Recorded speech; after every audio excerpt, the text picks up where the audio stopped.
ആ ഒരു വനിതാ സംവരണ ബില്ല്. ഡേറ്റ് ഒന്നും കൂടെ പറഞ്ഞേ, സെപ്റ്റംബർ 28. പാർലമെന്റ് പാസ്സാക്കിയത്, രാഷ്ട്രപതി ഒപ്പുവെച്ചത് September 28, Lok Sabha September 20, Rajya Sabha September 21. Kibithu അല്ലെ, ഇന്ത്യയുടെ കിഴക്കേറ്റം ഏതാ?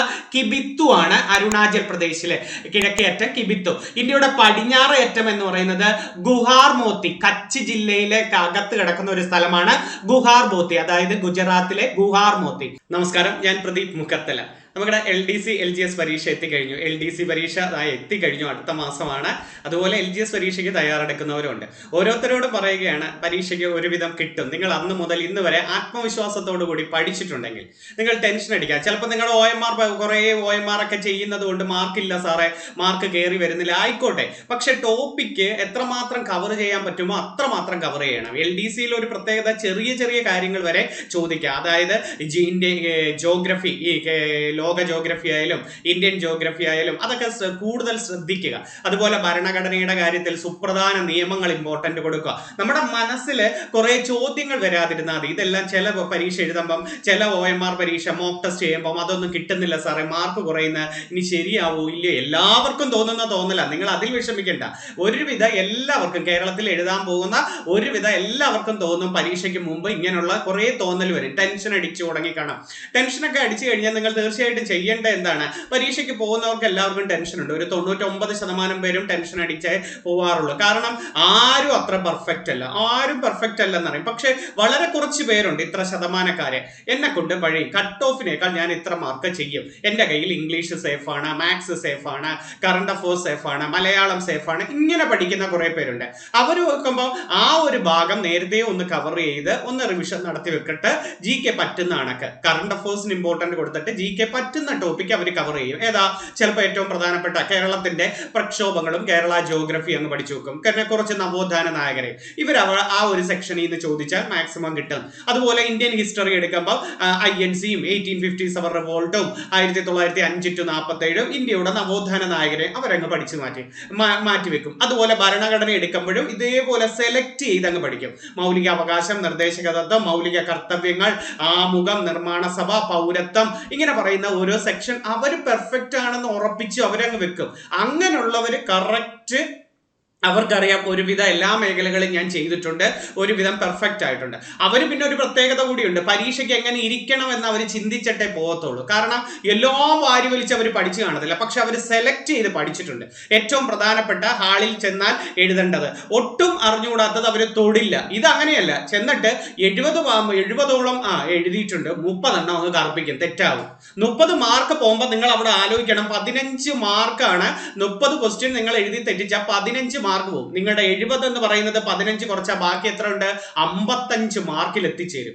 55 മാർക്ക്, 70 മാർക്ക് വരെ നിങ്ങൾ കഷ്ടപ്പെട്ട് എത്ര നാളുകൊണ്ട് പഠിച്ച 70 മാർക്കാണ്. ഇല്ല, ബാക്കി ഒരു 30 കൂടെ അങ്ങ് കറുപ്പിക്കും. അത് 30 എന്ന് പറഞ്ഞാൽ നിങ്ങൾക്ക് ഒട്ടും അറിഞ്ഞുകൂടാത്ത അങ്ങ് എഴുതാം, ഇങ്ങനെ അങ്ങ് ചിന്തിക്കും. ഒരുവിധം സേഫ് സോണിൽ എത്തിയാൽ വളരെ കുറച്ച് 50-50 എടുക്കാവും. വളരെ ഒട്ടും ആരും അറിഞ്ഞുകൂടെങ്കിൽ ഒരു വക ചെയ്യണ്ട. കാരണം എന്താ? ഞാനൊന്നും കേട്ടിട്ടില്ല, പിന്നെ എന്തിനാ ഞാൻ ഇത് എഴുതി കറുപ്പിക്കുന്നത്? നിങ്ങൾ വിചാരിക്കും അടുത്തിരിക്കുന്ന കൊച്ചു എഴുതി പോകുന്നു, ഒത്തിരി എഴുതി, ഇനി എല്ലാവർക്കും എളുപ്പമായിരിക്കുമോ, ഇനി ഞാൻ എഴുതുന്നത് തെറ്റാവോ? പിന്നെ രണ്ടാമത്തെ കാര്യം, ഇതായിരിക്കാം, ഇത് ഞാൻ എവിടെയോ കേട്ടിട്ടുണ്ട്, ഇങ്ങനെയൊക്കെ പറഞ്ഞാണ് അങ്ങ് ചെയ്യുന്നത്. ഒട്ടും അറിഞ്ഞുകൂടെങ്കിൽ ഇങ്ങനെയൊക്കെ കേട്ടിട്ടുണ്ട് എന്ന് പറഞ്ഞാലും കൺഫ്യൂഷൻ വരുന്നെങ്കിൽ എഴുതാൻ നിൽക്കണ്ട. ഞാൻ നേരത്തെ പറഞ്ഞില്ലേ, 2 ഓപ്ഷൻ കിടന്ന് കൺഫ്യൂഷൻ അടിക്കുന്ന 4-5 ചോദ്യങ്ങൾ നിങ്ങൾ എഴുതിക്കോ.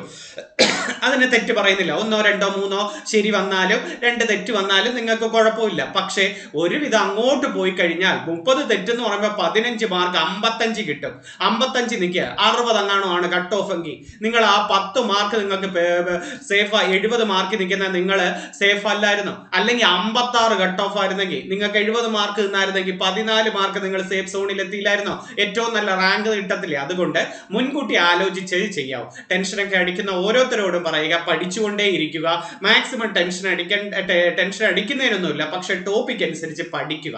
അവസാന നിമിഷം സാറേ പനിയായി, ചുമയായി, കൊരയായി, വീട്ടിൽ പ്രാരാബ്ധമായി, വീട്ടിൽ അങ്ങ് എല്ലാവർക്കും അസുഖം സാറേ, എല്ലാത്തിനും ഇറങ്ങിത്തിരിക്കുന്നത് ഞാനാണ്, ഇങ്ങനെയൊക്കെ ഉള്ള ഒരു ചോദ്യങ്ങൾ എല്ലാവർക്കും ഉണ്ട്. അതൊക്കെ നിങ്ങൾക്ക് കാണുന്നത് നിങ്ങൾക്ക് ഒരു കാര്യം, വേറൊരു വ്യക്തിയെ നോക്കിയാൽ ആ വ്യക്തിക്ക് ഇതേപോലെ കാര്യങ്ങൾ വരും. നിങ്ങളുടെ മനസ്സിൽ കിടക്കുന്നത് അപ്പുറത്തെ കുട്ടി ഒരു ജോലിയില്ല, ഫുൾ ടൈം പഠിക്കുന്നു, ഈ കമ്പൈൻ സ്റ്റഡി ചെയ്യുമ്പോഴാണ് അത് രാവിലെ തൊട്ടേ ഇന്ന ബുക്ക് വായിക്കുന്നു, ഒരു ബുക്ക് വായിച്ചു തീർന്നപ്പോൾ വേറൊരു ബുക്ക് വായിക്കുന്നു എന്നൊക്കെ തോന്നൽ. ഇപ്പൊ എന്ത് ചെയ്യും? ഇങ്ങനെയുള്ള തോന്നൽ വരാതിരിക്കുക. തോന്നൽ വരാതെ നിങ്ങളുടെ കാര്യം നിങ്ങൾ സേഫ് സോണിൽ വെക്കുക. മറ്റുള്ളവർ ഇങ്ങനെ പഠിക്കുന്നു അങ്ങനെ പഠിക്കുന്നു ഒക്കെ താരതമ്യം ചെയ്യുമ്പോഴാണ് ഉള്ളിൽ ടെൻഷൻ കയറി വരുന്നതും എനിക്കൊന്നും പറ്റുന്നില്ലല്ലോ എന്ന്. അതുകൊണ്ട് നിങ്ങളോട് പറയുകയാണ്, ഇനിയും ദിവസങ്ങളുണ്ട്. ഒന്ന് റിവിഷൻ നടത്തി ഏതാണോ ഭാഗങ്ങൾ കവർ ചെയ്യാനുള്ളത് അതിന് കൂടുതൽ ഇമ്പോർട്ടന്റ് കേട്ടോ. ഇംഗ്ലീഷ്, മാത്സ്, മലയാളം ഒരു ദിവസത്തെ ഇത്ര നേരം നിങ്ങൾ കൊണ്ടുപോകണേ. ഇത്ര നേരം പഠിച്ചു എന്ന് ഉറപ്പുവരുത്തിയാൽ ഒരു ടെൻഷനും അടിക്കേണ്ട. തീർച്ചയായിട്ടും നിങ്ങളുടെ മുമ്പിലേക്ക് നിങ്ങൾ പ്രതീക്ഷിച്ച ആ റാങ്ക് എത്തിയിരിക്കുക. എത്ര നാളുകൊണ്ട് നിങ്ങൾ പഠിക്കുന്നു, ഇതിൽ നിങ്ങൾ നേടണ്ടേ? ഇതിൽ നിങ്ങൾ നേടണം. അത് മാത്രം നിങ്ങൾ ചിന്തിച്ചാൽ മതി. വേറെ ഒന്നും ചിന്തിച്ച് കൂട്ടിയിരിക്കേണ്ട. മനസ്സുകൊണ്ട് വാശിയോടുകൂടി പഠിക്കുക. വാശിയോട് ഒത്തിരി ലക്ഷ്യങ്ങളില്ലേ. നല്ലൊരു പോസ്റ്റ് അല്ലേ LD ക്ലർക്ക് എന്ന് പറഞ്ഞാല്?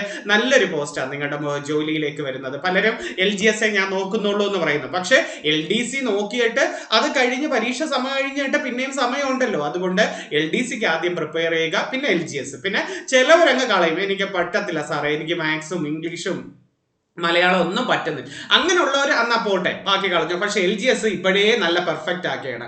ഇത് പരീക്ഷ വന്നില്ല, ഡേറ്റ് വന്നില്ല എന്ന് പറഞ്ഞ് ചുമ്മാ ലൈറ്റായിട്ട് പോകുന്നവരുണ്ട്. അങ്ങനെയല്ല, അവർക്ക് നിങ്ങൾക്ക് കിട്ടിയ അവസരമാണ് പെർഫെക്റ്റ് ആക്കാനുള്ളത്. ഓക്കെ, നല്ല രീതിയിൽ ഒരു റിവിഷൻ നടത്താം.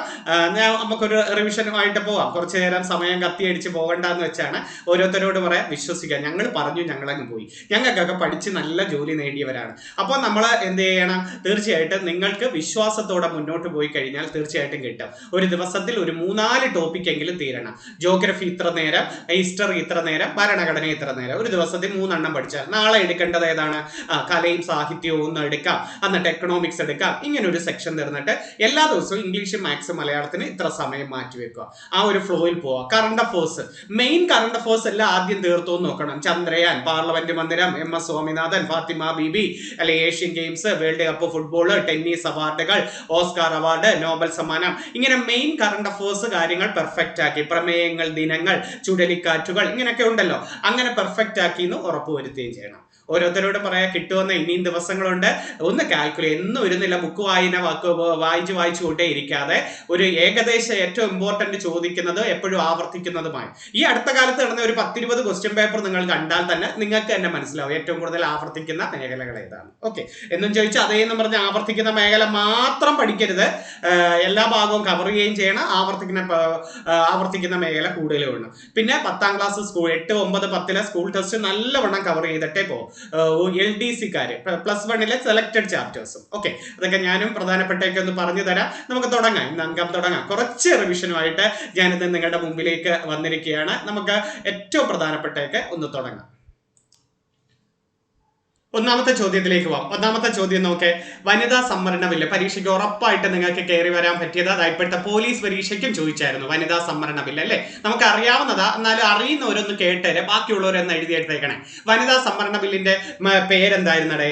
നാരി ശക്തി വന്ദൻ അധിനിയം അല്ലെ, നാരി ശക്തി വന്ദൻ അധിനിയം എന്നായിരുന്നു വനിതാ സംവരണ ബില്ലിന്റെ പേര്. 2023. മറന്നുപോരുത്.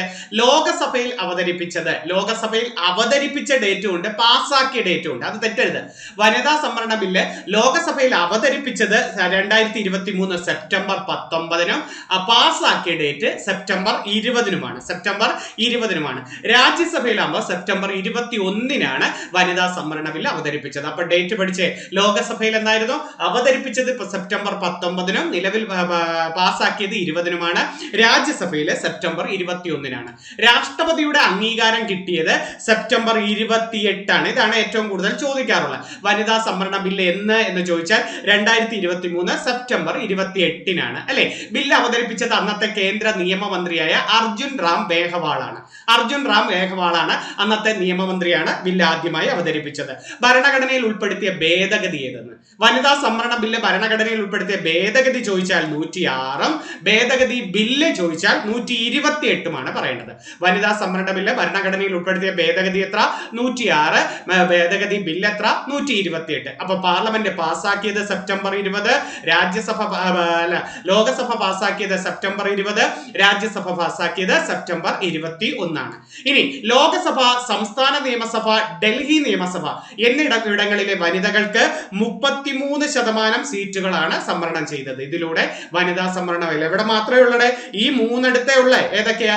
ലോകസഭയിലും സംസ്ഥാന നിയമസഭയിലും ഡൽഹി നിയമസഭയിലും മാത്രമായിട്ടുള്ള വനിത. അല്ലാതെ രാജ്യസഭ ഉണ്ടോ? ഇല്ല.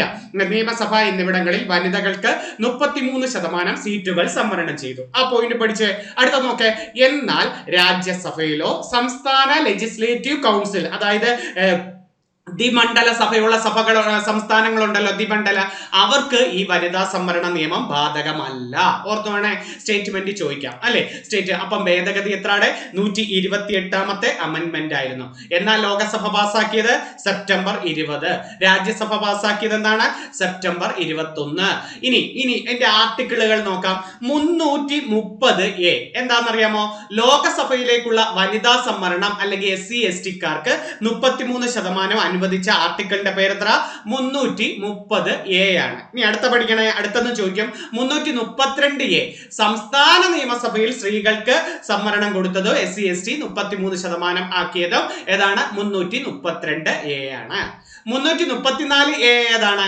വനിതാ സംവരണം അടുത്ത സെൻസസിന്റെ അടിസ്ഥാനത്തിൽ മണ്ഡല പുനർനിർണയത്തിന് ശേഷമേ നടത്താവൂ. അടുത്ത സെൻസസിന്റെ അടിസ്ഥാനത്തിൽ മാത്രമേ മണ്ഡല പുനർനിർണയം എന്നിട്ട് വനിതാ സംവരണം കൊടുക്കാവൂ എന്ന് പറഞ്ഞത് 334A. ഇനി 239AA ഇല്ലേ? 239AA എന്താ?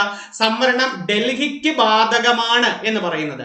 ഡൽഹിക്കും ബാധകമാണ്. മൂന്നിടത്തല്ലേ നമ്മൾ പഠിച്ചത്? ലോകസഭ, സംസ്ഥാന നിയമസഭ, ഡൽഹി. അപ്പൊ അവരുടെ ആർട്ടിക്കിൾ പഠിച്ച് ഏതൊക്കെയാണ് ആർട്ടിക്കിൾ? 330A എന്ന് പറഞ്ഞാൽ ലോകസഭയില് സംവരണം ഏർപ്പെടുത്തിയത്. 332A എന്ന് പറഞ്ഞാൽ സംസ്ഥാന നിയമസഭയിൽ സ്ത്രീകൾക്ക് സംവരണം ഏർപ്പെടുത്തിയത്. 334A എന്താ സൂചിപ്പിക്കുന്നത്? വനിതാ സംവരണം അടുത്ത സെൻസസിന്റെ അടിസ്ഥാനത്തിൽ മാത്രമേ, സെൻസസ് ഇപ്പം വരുമല്ലോ, അത് മണ്ഡല പുനർനിർണയത്തിന് ശേഷമേ നടത്താവൂ. ഇനി 259A എന്തായിരുന്നു? 259AA എന്ന് പറയുന്നത് വനിത സംവരണം ഡൽഹിക്ക് ബാധകമാണ് എന്ന് പറയുന്നത്. ഡൽഹിക്ക് ബാധകമാണ്. ഓക്കെ. അപ്പം 239AA എന്ന് പറയുന്നത് സംവരണം ഡൽഹിക്ക് ബാധകമാണ്. അപ്പൊ 330A, 332A, 334A ഇത് തെറ്റരുത്. രാജ്യസഭ ലെജിസ്ലേറ്റീവ് കൗൺസിൽ ഇവയ്ക്ക് OBC സംവരണം ഉണ്ടോ? ഇല്ല. ആക്ട് നിലവിൽ വന്നത് എത്ര വർഷത്തേക്കാ? അടുത്ത 15 വർഷത്തേക്കാണ് ഈ ഒരു സംവരണം അനുവദിച്ചിരിക്കുന്നത്. അപ്പം വനിതാ സംവരണ ബില്ലിനെ കുറിച്ച് നല്ലൊരു ക്വസ്റ്റ്യനാണ് നമ്മൾ പഠിച്ചു വെച്ചിരിക്കുന്നത്. പുതിയ പാർലമെന്റിൽ അവതരിപ്പിച്ച ആദ്യത്തെ ബില്ല് ഏതെന്ന് ചോദിച്ചാൽ നമ്മൾ പറയുന്നത് ഏതാണ്? വനിതാ സംവരണ ബില്ലാണ്. പുതിയ പാർലമെന്റിൽ അവതരിപ്പിച്ച ആദ്യത്തെ ബില്ല് ഏതെന്ന് ചോദിച്ചിട്ടുണ്ട്. ഏതായിരുന്നു? വനിതാ സംവരണ ബില്ല്. ആരാ അവതരിപ്പിച്ചത്? നിയമമന്ത്രിയായ അർജുൻ റാം മേഘവാൾ. ആദ്യത്തെ നിയമമന്ത്രി ആരാണ്? ഇന്ത്യയിലെ ആദ്യത്തെ നിയമമന്ത്രി BR അംബേദ്കർ അല്ലെ. BR അംബേദ്കർ ആണ് ആദ്യ നിയമമന്ത്രി ആരെന്ന് ചോദിച്ചിട്ടുണ്ട്. ആദ്യത്തെ ധനകാര്യമന്ത്രി ആരെന്നറിയാമോ? ഇന്ത്യയുടെ ആദ്യത്തെ ധനകാര്യമന്ത്രിയും ആദ്യ ബജറ്റ് അവതരിപ്പിച്ചതും RK ഷൺമുഖം ഷെഡ്ഡിയാണ്. RK ഷൺമുഖം ഷെഡ്ഡി. രാജിവെച്ച ആദ്യ ധനകാര്യമന്ത്രിയും RK ഷൺമുഖം ഷെഡ്ഡിയാണ്. രാജിവെച്ച ആദ്യത്തെ ധനകാര്യമന്ത്രിയും ആദ്യത്തെ മന്ത്രി ആരെന്ന് ചോദിച്ചാലും RK ഷൺമുഖം ഷെഡ്ഡിയാണ്. പിന്നെ ഇന്ത്യയുടെ ആദ്യത്തെ റെയിൽവേ മന്ത്രിയും ഗതാഗത മന്ത്രിയും മലയാളിയാണ്. ഇന്ത്യയുടെ ആദ്യത്തെ റെയിൽവേ മന്ത്രിയും ഗതാഗത മന്ത്രിയും മലയാളി ആരാണെന്ന് അറിയാമോ? നമ്മുടെ ജോൺ മത്തായി ആണ്. ജോൺ മത്തായി. കേരള സർവകലാശാലയുടെ ആദ്യ vice chancellor John Mathai. 1957 Kerala വരുന്നത്. 37 തിരുവിതാംകൂർ സർവകലാശാലയാണ്. 57 കേരള സർവകലാശാലയായിരുന്നു. അതിന്റെ ആദ്യത്തെ വൈസ് ചാൻസലർ ആരാണ്? ജോൺ മത്തായി ആണ്. അതുപോലെ SBIയുടെ ആദ്യത്തെ സ്ഥാപക ചെയർമാൻ, SBI 1955 വന്ന SBIയുടെ ആദ്യ സ്ഥാപക ചെയർമാൻ നമ്മുടെ ജോൺ മത്തായി ആണ്. ക്യാബിനറ്റിൽ അംഗമാകുന്ന ആദ്യത്തെ മലയാളി ജോൺ മത്തായി ആണ്. ജോൺ മത്തായി. അപ്പം ഏതൊക്കെ പഠിച്ചോടെ? ഇന്ത്യയുടെ ആദ്യത്തെ റെയിൽവേ മന്ത്രിയും ഗതാഗത മന്ത്രിയും RK ഷൺമുഖം ഷെഡ്ഡി രാജിവെക്കുമ്പോൾ ധനകാര്യമന്ത്രിയും ആരെന്ന് ചോദിച്ചാൽ ജോൺ മത്തായി. നമ്മൾ പഠിച്ചിട്ടുണ്ട് ഈ ജോൺ മത്തായി 1950 ഇന്ത്യ റിപ്പബ്ലിക് ആയ സമയത്ത് ഇന്ത്യയുടെ ബജറ്റ് അവതരിപ്പിച്ചത് ആര്? കണ്ടോ? 47 സ്വതന്ത്രമായതിനു ശേഷം ആദ്യത്തെ ബജറ്റ് RK ഷൺമുഖം ഷെഡ്ഡി. ഇന്ത്യ റിപ്പബ്ലിക് ആയപ്പോൾ ആദ്യ ബജറ്റ് അവതരിപ്പിച്ചത് മലയാളിയായ ജോൺ മത്തായി ആണ്. അതുപോലെ പരീക്ഷയ്ക്ക് ചോദിക്കാൻ നല്ലൊരു ചോദ്യമാണ്, ലോകസഭ രൂപീകരിച്ചിട്ട് ആദ്യത്തെ ബജറ്റ് അവതരിപ്പിച്ചത്. എന്നാൽ ലോകസഭയും രാജ്യസഭയും രൂപീകരിക്കുന്നത് 1952 ലോകസഭയും രാജ്യസഭയും രൂപീകരിക്കുന്നത്. അവിടുത്തെ ആദ്യത്തെ ധനകാര്യമന്ത്രി CD ദേശ്മുഖ് ആണ്. CD ദേശ്മുഖ് ആണ്. അപ്പൊ പുതിയ പാർലമെന്റിൽ അവതരിപ്പിച്ച ആദ്യത്തെ ബില്ല് ഏതാ? വനിതാ സംവരണ ബില്ല്. പുതിയ പാർലമെന്റിന്റെ ശില്പി ആരാ? വിമൽ ഹാസ്മുഖ് പട്ടേൽ അല്ലെ. വിമൽ ഹാസ്മുഖ് പട്ടേൽ ആണ് പുതിയ പാർലമെന്റ് മന്ദിരത്തിന്റെ ശില്പി. എന്നായിരുന്നു ഉദ്ഘാടനം? 2023 മെയ് മാസം 28. 2023 മെയ് മാസം 28-നാണ് പുതിയ പാർലമെന്റ് മന്ദിരം നമ്മുടെ നരേന്ദ്രമോദി തന്നെയാണ് ഉദ്ഘാടനം ചെയ്തത്. ഏത് ആകൃതിയായിരുന്നു? ത്രികോണാകൃതിയാണ് പുതിയ പാർലമെന്റ് മന്ദിരത്തിൻ്റെത്. ഏത് ക്ഷേത്രത്തിന്റെ മാതൃകയിലായിരുന്നു? മധ്യപ്രദേശിലെ ഖജുരാവോ ക്ഷേത്രത്തിന് അടുത്തിട്ടുള്ള ഒരു വിജയ ക്ഷേത്രത്തിന്റെ മാതൃകയിലായിരുന്നു പുതിയ പാർലമെന്റ് മന്ദിരം സൃഷ്ടിച്ചിരിക്കുന്നത്. പുതിയ പാർലമെന്റ് മന്ദിരം പണികഴിപ്പിച്ചിരിക്കുന്നത് എന്നായിരുന്നു? 2023 മെയ് 28 സെൻട്രൽ വിസ്ത പദ്ധതി പ്രകാരമാണ് ഇത് വന്നത്. പാർലമെന്റിനെ കുറിച്ച് പ്രതിപാദിക്കുന്ന ആർട്ടിക്കിൾ ചോദിച്ചാൽ 79 ആർട്ടിക്കിൾ ചോദിച്ചാൽ 79. ഭാഗം എത്രയാണെന്നറിയാമോ? നിങ്ങൾക്ക് പഠിക്കാൻ എളുപ്പം. ഭാഗം 5. എങ്ങനെയാ? മൗലിക അവകാശങ്ങൾ 3, നിർദ്ദേശക തത്വങ്ങൾ 4, മൗലിക കർത്തവ്യങ്ങൾ 4A, പാർലമെന്റ് 5. അങ്ങനെ പഠിച്ചാൽ മതി. അപ്പൊ മൗലിക അവകാശങ്ങളെ കുറിച്ച് പ്രതിപാദിക്കുന്ന ഭരണഘടനയുടെ ഭാഗം 3, നിർദ്ദേശക തത്വങ്ങൾ 4, മൗലിക കർത്തവ്യങ്ങൾ 4A. അടുത്ത നമ്മൾ ഇപ്പൊ പഠിക്കുക പാർലമെന്റിനെ കുറിച്ച് പ്രതിപാദിക്കുന്ന ഭാഗം എത്രയാണ്? ഭാഗം 5 ആണ്. അപ്പൊ പാർലമെന്റിനെ കുറിച്ച് പ്രതിപാദിക്കുന്ന ആർട്ടിക്കിൾ എത്ര? ആർട്ടിക്കിൾ 79 പാർലമെന്റിനെ കുറിച്ച്. ഇന്ത്യൻ പാർലമെന്റിൽ പാസാക്കിയ ഏറ്റവും വലിയ നിയമം ഏതാണെന്നറിയാമോ? ഇന്ത്യൻ പാർലമെന്റിൽ പാസാക്കിയ ഏറ്റവും വലിയ നിയമം കമ്പനീസ് ആക്ട് ആണ്. 1956 വന്ന കമ്പനീസ് ആക്ട് ആണ് ഏറ്റവും വലിയ ആക്ട് ഏതെന്ന് ചോദിച്ചു. അതുപോലെ ഈ ഇന്ത്യൻ പാർലമെന്റിനെ ഭീകരാക്രമണങ്ങളിൽ നിന്നും രക്ഷിക്കാൻ വേണ്ടി കേന്ദ്ര സർക്കാർ ആവിഷ്കരിച്ച ഒരു പദ്ധതിയാണ് ഓപ്പറേഷൻ ഗോൾഡൻ നോസ് എന്ന് പറയുന്നത്. ഭീകരാക്രമണങ്ങളിൽ നിന്നും രക്ഷിക്കാനായിട്ട് കേന്ദ്ര സർക്കാർ ആവിഷ്കരിച്ച പദ്ധതി ഏതാണ്? ഓപ്പറേഷൻ ഗോൾഡ് നോസ് എന്നതായിരുന്നു കേട്ടോ. Operation gold nose. അപ്പൊ എത്ര ഓർത്ത് വെച്ചിരിക്കണേ? അപ്പൊ പാർലമെന്റിനെ കുറിച്ച് പ്രതിപാദിക്കുന്ന ആർട്ടിക്കിൾ ഏതാണ്? പാർലമെന്റിനെ കുറിച്ച് പ്രതിപാദിക്കുന്ന ആർട്ടിക്കിൾ എന്ന് പറയുന്നത് ആർട്ടിക്കിൾ 79 ഭാഗം എത്രയാണ്? ഭാഗം 5. ആരൊക്കെ ചേരുന്നതാണ് ഭാഗം പാർലമെന്റ് എന്ന് പറയുന്നത്? ആരൊക്കെ ചേരുന്നതാ? 3 പേര് ചേരുന്നതാ. രാഷ്ട്രപതി, രാജ്യസഭ, ലോകസഭ. രാഷ്ട്രപതി, രാജ്യസഭ, ലോകസഭ. ഏത് രാജ്യത്ത് നിന്നാ കടമെടുത്തത് പാർലമെന്റ് അല്ലെങ്കിൽ ക്യാബിനറ്റ് സമ്പ്രദായം ഇന്ത്യ കടമെടുത്തത്? ബ്രിട്ടനിൽ നിന്ന്. ക്യാബിനറ്റ് സമ്പ്രദായം ഇന്ത്യ കടമെടുത്തത് എവിടെ നിന്നാണ്? ബ്രിട്ടനിൽ നിന്നാണ്. നമ്മുടെ ഇലക്ഷൻ രീതി ഉണ്ടല്ലോ, ഇപ്പൊ ലോകസഭയിലൊക്കെ നമ്മൾ ഇലക്ഷൻ ഇട്ടില്ലേ, ഏതാ? കേവല ഭൂരിപക്ഷ സമ്പ്രദായ രീതി. അതും ബ്രിട്ടനിൽ നിന്നാ കടമെടുത്തത്. റിട്ട് ബ്രിട്ടനിൽ നിന്നല്ലേ കടമെടുത്തത്? ആണ്. റിട്ടുകൾ ബ്രിട്ടനിൽ നിന്ന്, കേവല ഭൂരിപക്ഷ വ്യവസ്ഥ രീതി ബ്രിട്ടനിൽ നിന്നും, പാർലമെന്റ് ക്യാബിനറ്റ് സമ്പ്രദായം ബ്രിട്ടനിൽ നിന്നാണ് കടമെടുത്തത് അല്ലെ? ബ്രിട്ടനിൽ നിന്നാണ്. അടിയന്തരാവസ്ഥ കടമെടുത്തത് എവിടെ നിന്നാണ്? 1935 ഗവൺമെന്റ് ഓഫ് ഇന്ത്യ ആക്ടിൽ നിന്നും. പക്ഷെ അടിയന്തരാവസ്ഥ മൗലികാവകാശങ്ങൾ റദ്ദു ചെയ്യുന്നതുമായി ബന്ധപ്പെട്ടത് ജർമ്മനിയിൽ നിന്നാണ് കടമെടുത്തത്. ഭരണഘടനാ ഭേദഗതി കടമെടുത്തത് എവിടെ നിന്നാ? അത് ദക്ഷിണാഫ്രിക്കയിൽ നിന്നാണ് ഭരണഘടനാ ഭേദഗതി കടമെടുത്തത്. അവശിഷ്ടാധികാരം കടമെടുത്തതോ? കാനഡ അല്ലെ? സ്റ്റേറ്റ് ലിസ്റ്റും യൂണിയൻ ലിസ്റ്റും അവശിഷ്ടാധികാരവും കടമെടുത്തത് കാനഡയിൽ നിന്നാണ്. കൺകറന്റ് ലിസ്റ്റ് കടമെടുത്തത് ഓസ്ട്രേലിയയിൽ നിന്നാണ്. ഓസ്ട്രേലിയ. റിപ്പബ്ലിക് കടമെടുത്തത് എവിടെ നിന്നാ? റിപ്പബ്ലിക്, സ്വാതന്ത്ര്യം, സമത്വം, സാഹോദര്യം ഇതൊക്കെ കടമെടുത്തത് ഫ്രാൻസിൽ നിന്നാണ്. ഫ്രാൻസിൽ നിന്നും. റഷ്യയിൽ നിന്ന് കടമെടുത്തത് ഏതൊക്കെയാ? മൗലിക കർത്തവ്യങ്ങൾ, വികേന്ദ്രീകൃത ആസൂത്രണം, പഞ്ചവത്സര പദ്ധതികൾ അല്ലെ? മൗലിക കർത്തവ്യങ്ങൾ, വികേന്ദ്രീകൃത ആസൂത്രണം, പഞ്ചവത്സര പദ്ധതികൾ ഇതൊക്കെ കടമെടുത്തത് എവിടെയെന്നാ? റഷ്യയിൽ നിന്നാണ് കടമെടുത്തിരിക്കുന്നത്. ഓർമ്മ വേണേ അതൊക്കെ. അപ്പൊ ആ ഒരു വനിതാ സംവരണ ബില്ല് ഡേറ്റ് ഒന്നുകൂടെ പറഞ്ഞേ. സെപ്റ്റംബർ 28 പാർലമെന്റ് പാസ്സാക്കിയത്, രാഷ്ട്രപതി ഒപ്പുവെച്ചത് September 28, Lok Sabha September 20, Rajya Sabha September 21. Article 330 A-യും 332 A-യും 334 A-യും 239 A-യുമാണ്. ഓക്കെ, ഓർത്തു വെച്ചിരിക്കണേ. നല്ലൊരു ചോദ്യമായിരുന്നു.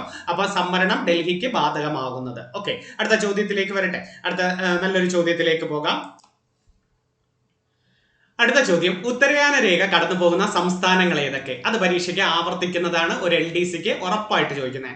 ഉത്തരയാന രേഖ കടന്നു പോകുന്ന സംസ്ഥാനങ്ങൾ ഏതൊക്കെ എന്നാ ചോദിച്ചിരിക്കുന്നത്. ഏതൊക്കെയാ? എത്ര സംസ്ഥാനങ്ങളുണ്ട്? ആദ്യം 8 സംസ്ഥാനങ്ങളാണ് ഉത്തരയാന രേഖ. അതായത് ഇന്ത്യയിലൂടെ കടന്നു പോകുന്ന പ്രധാന അക്ഷാംശ രേഖ ഏതെന്ന് ചോദിച്ചാൽ നിങ്ങൾ പറയേണ്ടത് ഏതാ? ഉത്തരയാന രേഖയാണ്. 23.5 ഡിഗ്രി വടക്കാണ്, മറന്നു പോരുത്. 23.5 ഡിഗ്രി വടക്കാണ് ഉത്തരയാന രേഖ എന്ന് പറയുന്നത്. ഈ ഉത്തരയാന രേഖ കടന്നു പോകുന്ന പോകുന്ന സംസ്ഥാനങ്ങൾ ഏതൊക്കെയാണെന്നാ ചോദിച്ചത്. ഏതൊക്കെയാണ്? ഗുജറാത്ത്. ഓരോരുത്തരും ഇതിനൊരു കോഡൊക്കെ ഉണ്ടാക്കി പഠിക്കണേ, നിങ്ങളുടെ ഇഷ്ടത്തിനനുസരിച്ച്. ഞാൻ പറഞ്ഞാൽ ചിലപ്പോൾ എന്റെ ഇഷ്ടത്തിന് ഒരു കോഡായി പോകും, അത് അത്രയും ശീലിക്കേണ്ട.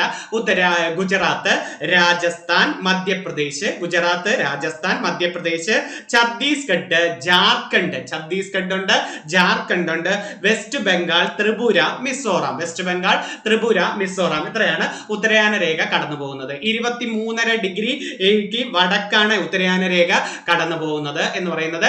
23.5 ഡിഗ്രി വടക്കാണ് അല്ലെ. ലോക രാജ്യങ്ങളുടെ വലിപ്പത്തിൽ ഇന്ത്യ എത്രാം സ്ഥാനത്താണ്? ലോക രാജ്യങ്ങളുടെ വലിപ്പത്തിൽ ഇന്ത്യ എത്രാം സ്ഥാനത്താ? ഇന്ത്യ 7ാം സ്ഥാനത്താണ് അല്ലെ. 7ാം സ്ഥാനത്ത്. 7 രാജ്യങ്ങൾ എന്ന് പറഞ്ഞ ആദ്യത്തെ ലോകത്തിലെ ഏറ്റവും വലിയ രാജ്യം ഏതാ? റഷ്യ. രണ്ടാമത്തത് ഏതാ? റഷ്യ, കാനഡ, പിന്നെ അമേരിക്ക, പിന്നെ ചൈന, 5 ബ്രസീൽ, 6 ഓസ്ട്രേലിയ, 7 ഇന്ത്യ. അപ്പൊ ഒന്നുകൂടെ ഒക്കെ. റഷ്യ ഒന്നാമത്തെ ഏറ്റവും വലിയ, രണ്ടാമത്തെ രാജ്യം കാനഡ, മൂന്നാമത്തത് America, 4 China, 5 Brazil, 6 Australia, 7 India. ബ്രസീലിന്റെ ഔദ്യോഗിക ഭാഷയൊക്കെ ചോദിച്ചിട്ടുണ്ട്. ബ്രസീലിന് സ്വന്തമായിട്ട് ഭാഷയില്ലടെ, പോർച്ചുഗീസ് ഭാഷയാണ് ഉപയോഗിക്കുന്നത്. അപ്പൊ ബ്രസീലിന്റെ ഔദ്യോഗിക ഭാഷ ഏതാണ്? പോർച്ചുഗീസ് ഭാഷയാണ്. ലോകത്തിലെ ഏറ്റവും കൂടുതൽ കടൽ തീരമുള്ള രാജ്യം രണ്ടാമത്തെ രാജ്യമാണ്.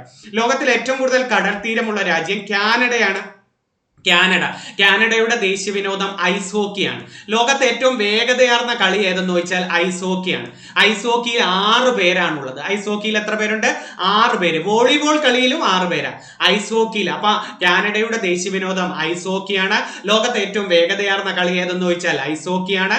ഐസ് ഹോക്കിയിൽ എത്ര പേരുണ്ട്? 6 പേര്. വോളിബോൾ കളിയിലും എത്ര പേരുണ്ട്? 6 പേരാണ്. ശ്രീലങ്കയുടെ ദേശീയ വിനോദം വോളിബോൾ ആണ്. ശ്രീലങ്കയുടെ ദേശീയ വിനോദം ഏതെന്ന് ചോദിച്ചാൽ വോളിബോൾ ആണ് അല്ലെ. ബാസ്കറ്റ് ബോളിൽ 5 പേരെ ഉള്ളേ. ബാസ്കറ്റ് ബോളിൽ 5 പേര്, വോളിബോളിൽ 6 പേര്. മിൻഡോനെറ്റ് എന്നറിയപ്പെടുന്നത് വോളിബോളിന്റെ പഴയ പേരാ. മിൻഡോനെറ്റ് എന്നറിയപ്പെടുന്നത് വോളിബോളിന്റെ പഴയ പേരാ. പൂന ഗെയിം എന്നറിയപ്പെടുന്നത് ബാഡ്മിന്റണിന്റെ പഴയ പേരാ. ബാഡ്മിന്റണിന്റെ പഴയ പേര് എന്തായിരുന്നു? പൂന ഗെയിം എന്ന് പറയുന്നത്. ടേബിൾ ടെന്നീസ് ഇല്ലേ, ചൈനയുടെ ദേശീയ വിനോദം, അതിന്റെ പഴയ പേര് പിങ് പോങ് എന്നതാണ്. ടേബിൾ ടെന്നീസ്, ചൈനയുടെ ദേശീയ വിനോദമായ ടേബിൾ ടെന്നീസിന്റെ പഴയ പേര് പിങ് പോങ് എന്നതായിരുന്നു. ഓർത്തു വെച്ചിരിക്കണേ. അപ്പം 6 പേരാണ് വോളിബോളിലും ഐസ് ഹോക്കിയിലും. കബഡിയിൽ 7 പേരാണ്. കബഡിയിൽ എത്ര പേരാണ്? 7 പേര്. ബംഗ്ലാദേശിന്റെ ദേശീയ വിനോദമാണ് കബഡി എന്ന് പറയുന്നത്. ബംഗ്ലാദേശിന്റെ ദേശീയ വിനോദം ഏതാണ്? കബഡി. കബഡിയിൽ എത്ര പേര്? 7 പേര്. വാട്ടർ പോളോയിലും 7 പേര് പഠിക്കണം. വാട്ടർ പോളോ എന്ന് ചോദിച്ചാൽ 4 പേരെ പറയാവൂ. വാട്ടർ പോളോയിലും 7 പേരാണ് പഠിക്കേണ്ടത്. ബംഗ്ലാദേശിന്റെ ദേശീയ വിനോദം ഏതാ? കബഡി. കബഡിയിൽ എത്ര പേര്? 7. ബംഗ്ലാദേശിന്റെ ദേശീയ ഗാനം എഴുതിയതും രവീന്ദ്രനാഥ ടാഗോർ അല്ലേ? അമർ സോന ബംഗ്ല എന്നല്ലേ നമ്മൾ പറയുന്നത്. ബംഗ്ലാദേശിന്റെ ദേശീയ വിനോദം എഴുതിയത് രവീന്ദ്രനാഥ ടാഗോർ. ടാഗോറിന്റെ പ്രധാനപ്പെട്ട കൃതികൾ ഏതാ? Geethanjali, Kabuliwala, Gora, Gardner, post office. Geethanjali, Gora, Kabuliwala, post office, ഇതൊക്കെ ആരുടെയാണ്? രവീന്ദ്രനാഥ ടാഗോർ. അദ്ദേഹമാണ് 1901 ശാന്തിനികേതൻ സ്ഥാപിച്ചു പശ്ചിമ ബംഗാളിൽ. 1901 ശാന്തിനികേതൻ. അത് ഇപ്പോൾ 21 മുതൽ വിശ്വഭാരതി സർവകലാശാല എന്നറിയപ്പെടുന്നത് അല്ലെ. 21 വിശ്വഭാരതി സർവകലാശാല. കഴിഞ്ഞ ഒരു പരീക്ഷയ്ക്ക് ചോദിച്ചായിരുന്നു, യുനെസ്കോ ലോക പൈതൃക പട്ടികയിൽ ഉൾപ്പെടുത്തിയ ഈ അടുത്ത കാലത്ത് കഴിഞ്ഞ വർഷം പെടുത്തിയ സർവകലാശാല നമ്മുടെ പശ്ചിമ ബംഗാളിലെ വിശ്വഭാരതി സർവകലാശാല ആരാ സ്ഥാപിച്ചത്? രവീന്ദ്രനാഥ ടാഗോർ ആണ്. എന്നാൽ ടാഗോറിന് നോബൽ സമ്മാനം കിട്ടിയത് 1913 ഗീതാഞ്ജലി എന്ന കൃതിക്ക് അല്ലെ. 11 ദേശീയഗാനം ആദ്യമായി ആലപിച്ചത്? 11 അദ്ദേഹത്തിന്റെ ജനഗണമന ആദ്യമായി ആലപിച്ച വർഷം. സരളാദേവിയും ടാഗോറും കൂടെ ഒരുമിച്ച് നിന്നുകൊണ്ടാണ് പാടിയത് ആദ്യമായിട്ട്. അത് ദേശീയഗാനം ജനഗണമന ആദ്യമായിട്ട് ആലപിച്ചതെന്ന്. അപ്പം ഇന്ത്യയിലൂടെ കടന്നു പോകുന്ന രേഖ ഏതാണ്? അക്ഷാംശ രേഖ, ഉത്തരയാന രേഖ. 23.5 ഡിഗ്രി വടക്കാണ് അല്ലെ. ഇന്ത്യയുടെ കിഴക്കേ അറ്റം ഏതാ അറിയപ്പെടുന്ന പേര്? കിഴക്കേ അറ്റം കിബിത്തു അല്ലെ. ഇന്ത്യയുടെ കിഴക്കേറ്റം ഏതാ? കിബിത്തു ആണ്. അരുണാചൽ പ്രദേശിലെ കിഴക്കേറ്റം കിബിത്തു. ഇന്ത്യയുടെ പടിഞ്ഞാറേ അറ്റം എന്ന് പറയുന്നത് ഗുഹാർ മോത്തി, കച്ച് ജില്ലയിലെ അകത്ത് കിടക്കുന്ന ഒരു സ്ഥലമാണ് ഗുഹാർ മോത്തി, അതായത് ഗുജറാത്തിലെ ഗുഹാർ മോത്തി. ഇന്ത്യയുടെ തെക്കേ അറ്റം ഏതെന്ന് ചോദിച്ചാൽ നമുക്കറിയാം കന്യാകുമാരിയാണ്. കന്യാകുമാരിയാണ് ഇന്ത്യയുടെ തെക്കേ അറ്റം, തമിഴ്നാടിലെ. ഇന്ത്യയുടെ വടക്കേ അറ്റം ഏതെന്ന്, ഏറ്റവും തെക്കേ അറ്റം കറക്റ്റ് ചോദിച്ചാൽ ഇന്ദിരാ പോയിന്റ് എന്നാണ് പറയേണ്ടത്. ഇന്ദിരാ പോയിന്റ് ആണ് നിങ്ങൾ പറയേണ്ടത്. ആൻഡമാൻ നിക്കോബാർ നിക്കോബാറിന്റെ തെക്കേ അറ്റം. അതുണ്ടെങ്കിൽ അത് മാത്രം എഴുതിയാൽ മതി. ഇന്ത്യയുടെ വടക്കേ അറ്റം ലഡാക്കിലെ ഇന്ദിരാക്കോളാണ്. അപ്പൊ ആ 4 ദിക്ക് ഒന്നും കൂടെ പറയട്ടെ. ഇന്ത്യയുടെ കിഴക്കേ അറ്റം കിബിത്തു അരുണാചൽ പ്രദേശ്, ഇന്ത്യയുടെ പടിഞ്ഞാറേ അറ്റം ഗുഹാർ മോത്തി ഗുജറാത്ത്, ഇന്ത്യയുടെ തെക്കേ അറ്റം ഇന്ദിരാ പോയിന്റ് ആൻഡമാൻ നിക്കോബാർ, ഇന്ത്യയുടെ വടക്കേ അറ്റം ലഡാക്ക് ഈ ലഡാക്കിലെ ഇന്ദിരാക്കോൾ. ലഡാക്ക് ഏത് പർവ്വത നിരയിലാണെന്നൊക്കെ ചോദിച്ചിട്ടില്ലേ? കാറക്കോറം പർവ്വത നിരയിലാണ് ലഡാക്കും മൗണ്ട് കേറ്റു. ആവർത്തിക്കുന്ന ഒരു ചോദ്യം കേട്ടോ. മൗണ്ട് കേറ്റു അഥവാ ഗോഡ്വിൻ ആസ്റ്റിനും കാറക്കോറത്തിലാണ്. ലഡാക്ക് ഇന്ത്യയുടെ തണുത്ത മരുഭൂമി ലഡാക്കാണ്. ഇന്ത്യയുടെ തണുത്ത മരുഭൂമി, നിശബ്ദ തീരം എന്നറിയപ്പെടുന്നത്. അതുപോലെ നല്ലൊരു ചോദ്യമുണ്ട്, ഏതാ? ലിറ്റിൽ ലാസ അല്ല, ലിറ്റിൽ ടിബറ്റ് നിശബ്ദ തീരം, ഇന്ത്യയുടെ തണുത്ത മരുഭൂമി, ഇന്ത്യയിലെ ഏറ്റവും വലിയ കേന്ദ്രഭരണ പ്രദേശം എന്നൊക്കെ അറിയപ്പെടുന്നത് ലഡാക്കാണ്. ഏറ്റവും വലിയ കേന്ദ്രഭരണ പ്രദേശം ഏതാ? ഇപ്പൊ ലഡാക്കാണ്. ഈ ലഡാക്കിനകത്ത് കിടക്കുന്ന ഹെമിസ് ദേശീയ പാർക്ക് ഉണ്ടല്ലോ, ലഡാക്കിനകത്ത് ഒരു ദേശീയ പാർക്ക് ഉണ്ട്, ഹെമിസ് ദേശീയ പാർക്ക്. ഇന്ത്യയിലെ ഏറ്റവും വലിയ ദേശീയ പാർക്ക് ഹെമിസ് ദേശീയ പാർക്ക്. അവിടെ സംരക്ഷിക്കുന്ന മൃഗമൊക്കെ ചോദിക്കാം. ഹിമപ്പുലികളെ സംരക്ഷിക്കുന്ന മൃഗം ഏതെന്ന് ചോദിച്ചാൽ ഹെമിസ് ദേശീയ പാർക്കാണ്. ഏറ്റവും നീളം കൂടിയ നദി ഗംഗയിലെ ഗംഗ ഏറ്റവും കൂടുതൽ ഒഴുകുന്ന സംസ്ഥാനം ഏതാണ്? ഉത്തർപ്രദേശ്. ഗംഗ ഏറ്റവും കൂടുതൽ ഒഴുകുന്നത് ഉത്തർപ്രദേശിലാണ്. ഉപദ്വീപ് ഇന്ത്യയിലെ ഏറ്റവും നീളം കൂടിയ നദി ഗോദാവരിയാണ് അല്ലെ. ഒരു സംസ്ഥാനത്തൂടെ ഏറ്റവും കൂടുതൽ ഒഴുകുന്ന, ഏറ്റവും ദൂരം ഒഴുകുന്ന നദി ഏതെന്ന് ചോദിച്ചാൽ നിങ്ങൾക്കറിയാം, ഗോദാവരി. നാസിക് ഗോദാവരിയുടെ തീരത്താണ്. അടുത്ത ചോദ്യത്തിലേക്ക് വരാം. ഞാനിങ്ങനെ പറഞ്ഞു പോയാൽ ബേസ് പറഞ്ഞു അങ്ങ് പോകും. വേറെ ദിവസം പറഞ്ഞുതരാം, സമയം ഒത്തിരി പോയാൽ നിങ്ങൾക്കും പ്രശ്നം. ഇനി ഈ ഒരു ചോദ്യം എനിക്ക് തോന്നിയിട്ട് ഒരു ഇമ്പോർട്ടന്റ് തോന്നി, പലരും ഹാളിൽ പോകുമ്പോൾ തെറ്റിക്കാൻ സാധ്യതയുണ്ട്. ഇന്ത്യയിൽ ദ്വിമണ്ഡല സഭയുള്ള സംസ്ഥാനങ്ങൾ, ലെജിസ്ലേറ്റീവ് കൗൺസിലും ലെജിസ്ലേറ്റീവ് അസംബ്ലിയും ഉള്ള സംസ്ഥാനങ്ങൾ നമുക്ക് ഒരെണ്ണേ ഉള്ളൂ. നമ്മുടെ കേരളത്തിൽ കേരള നിയമസഭ, ചിലടത്ത് നമ്മുടെ ഇന്ത്യയെ പോലെ ലോകസഭ രാജ്യസഭ പറയത്തില്ലേ, അങ്ങനെ 2 സഭയുള്ള ഏതൊക്കെ സംസ്ഥാനങ്ങൾ ഉണ്ടെന്ന് നോക്കാം. ആന്ധ്രാപ്രദേശ്, തെലുങ്കാന, അതിനെ വിഭജിച്ച തെലുങ്കാന, കർണാടകയ്ക്കുണ്ട്, ബീഹാറിനുണ്ട്, ഉത്തർപ്രദേശിനുണ്ട്, മഹാരാഷ്ട്രയ്ക്കുണ്ട്. ഇന്ത്യയിൽ ദ്വിമണ്ഡലമുള്ള സഭയുള്ള സംസ്ഥാനങ്ങൾ ഏതൊക്കെയാണ്? ആന്ധ്രാപ്രദേശ്, തെലുങ്കാന, കർണാടക, ബീഹാർ, ഉത്തർപ്രദേശ്, മഹാരാഷ്ട്ര. ഈ ആന്ധ്രാപ്രദേശിലാണ് ഇപ്പൊ ഏറ്റവും അവസാനത്തെ ഹൈക്കോടതി വന്നത്. നേരത്തെ ആന്ധ്രാപ്രദേശിന്റെ ഹൈക്കോടതി ഹൈദരാബാദ് ആണ്, അതങ്ങ് തെലുങ്കാനയ്ക്ക് പോയപ്പം. അതുകൊണ്ട് ഇന്ത്യയിലെ ഏറ്റവും അവസാനത്തെ ഹൈക്കോടതി എവിടെയെന്ന് ചോദിച്ചാൽ നിങ്ങൾ പറയേണ്ടത് എവിടെയാണ്? ആന്ധ്രാപ്രദേശിലാണ്. ആദ്യത്തെ ഹൈക്കോടതി എവിടെയായിരുന്നു എന്നറിയാമോ? ഇന്ത്യയിലെ ആദ്യ ഹൈക്കോടതി കൊൽക്കത്തയിലാണ്. ഇന്ത്യയിലെ ആദ്യ ഹൈക്കോടതി കൊൽക്കത്തയിൽ. ആദ്യ ഹൈക്കോടതി മാത്രമല്ല, ആദ്യ മെഡിക്കൽ കോളേജ്, ആദ്യ സുപ്രീം കോടതി, ആദ്യ യൂണിവേഴ്സിറ്റി, ആദ്യ ഹൈക്കോടതി. കണ്ടോ?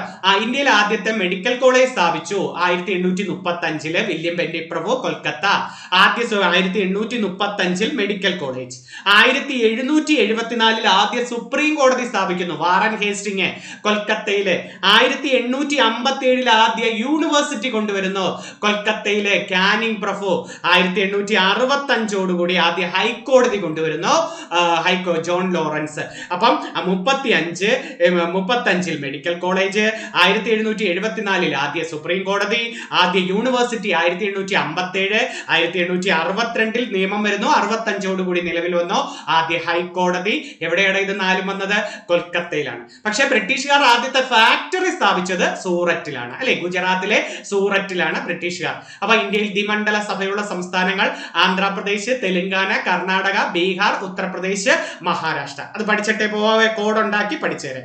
ഓക്കെ, ഇനി പരീക്ഷയ്ക്ക് ചോദിക്കുന്ന നല്ലൊരു ചോദ്യത്തിലേക്ക് പോവാം. പ്രശസ്ത വരികൾ കവികൾ ഏതാന്ന് ചോദിക്കാം നമുക്ക്. പ്രശസ്ത വരികൾ കവികൾ. ഭാരതം എന്ന പേരു കേട്ടാൽ അഭിമാനപൂരിതമാകണം അന്തരംഗം. ആരുടെ വരികളാണെന്ന് ചോദിക്കാം. അത് നമ്മുടെ വള്ളത്തോളിന്റെ പ്രശസ്ത വരികളാണ്. വള്ളത്തോളിന്റെ ഭാരതം എന്ന പേര് കേട്ടാൽ അഭിമാനപൂരിതമാകണം അന്തരംഗം. ആരുടെയാ? വള്ളത്തോളിന്റെ മഹാകാവ്യം പറഞ്ഞേ, ചിത്രയോഗമാണ് വള്ളത്തോളിന്റെ. ഗാന്ധിജിയെ കുറിച്ച് എഴുതിയതല്ലേ എന്റെ ഗുരുനാഥൻ, ബന്ധനസ്ഥനായ അനിരുദ്ധൻ, അച്ഛനും വാപ്പയും അല്ലെ, അതൊക്കെ ഗാന്ധിജി നമ്മുടെ വള്ളത്തോളിന്റെ പ്രശസ്ത കൃതികളാണ്. എന്റെ ഗുരുനാഥൻ. അപ്പൊ വള്ളത്തോളിന്റെ മഹാകാവ്യം ഏതാ? ചിത്രയോഗം. കേരളത്തിന്റെ ടാഗോർ എന്നും കേരളത്തിന്റെ വാൽമീകി എന്നറിയപ്പെടുന്നതും ആരാടെ? സംസ്ഥാന കവി എന്നറിയപ്പെടുന്നതും വള്ളത്തോളം. കേരള ടാഗോർ, കേരള വാൽമീകി എന്നറിയപ്പെടുന്നത് ആരാണ്? വള്ളത്തോൾ. മറ്റുള്ള ഭാഷകൾ കേവലം ധാത്രിമാർ, മർത്യന് പെറ്റമ്മതൻ ഭാഷതാൻ എന്ന് പറഞ്ഞതും പ്രശസ്ത വരിയും ആരുടെയാണ്? വള്ളത്തോളിന്റെ. ആധുനിക കവിത്രയങ്ങളിൽ ഒരാളല്ലേ വള്ളത്തോൾ. ആശാൻ ഉള്ളൂർ വള്ളത്തോൾ അല്ലെ. കുമാരനാശാന് മഹാകാവ്യം ഇല്ലടെ, ഖണ്ഡകാവ്യങ്ങളാണ് അല്ലെ. വീണപൂവ്, കരുണ, ചണ്ടാല വിഷുകി, ലീല, ഇതെല്ലാം കുമാരനാശാന്റെ ഖണ്ഡകാവ്യങ്ങളാണ്. ഉള്ളൂരിന്റെ മഹാകാവ്യം ഉമാകേരളം. വള്ളത്തോളിന്റെ മഹാകാവ്യം ഏതാണ്? ചിത്രയുഗം. അടുത്ത വരി നോക്കേ. മലരണിക്കാടുകൾ തിങ്ങി വിങ്ങി മരതകക്കാന്തിയിൽ മുങ്ങി മുങ്ങി. ചങ്ങമ്പുഴയുടെ പ്രശസ്ത വരിയാണ്. സ്കൂൾ ടെസ്റ്റ് നമ്മൾ ഗ്രാമഭംഗി എന്നൊക്കെ പറയും, രമണനിലെ ഗ്രാമഭംഗി അല്ലെ. മലരണിക്കാടുകൾ തിങ്ങി വിങ്ങി, അതാരുടെയായിരുന്നു? ചങ്ങമ്പുഴയുടെ ആയിരുന്നു അല്ലെ. ചങ്ങമ്പുഴയുടെ ആത്മകഥയുടെ പേര് തുടിക്കുന്ന താളുകളാണ്. ചങ്ങമ്പുഴയുടെ ആത്മകഥയുടെ പേരെന്താണ്? തുടിക്കുന്ന താളുകൾ. മലയാളത്തിന്റെ ഓർഫ്യൂസ് എന്നറിയപ്പെടുന്നത് ചങ്ങമ്പുഴ. മലയാളത്തിന്റെ ഓർഫ്യൂസ് എന്നറിയപ്പെടുന്നത് ആരെ? ചങ്ങമ്പുഴ. ചങ്ങമ്പുഴയുടെ ഒരു പ്രശസ്ത കൃതിയല്ലേ രമണൻ. തന്റെ കൂട്ടുകാരനെ കുറിച്ച് എഴുതിയതല്ലേ ഇടപ്പള്ളി. ഇടപ്പള്ളിയെ കുറിച്ച് എഴുതിയതാണ് ആര് ഏതെന്ന് പറയുന്നത്? രമണൻ എന്ന് പറയുന്നത്.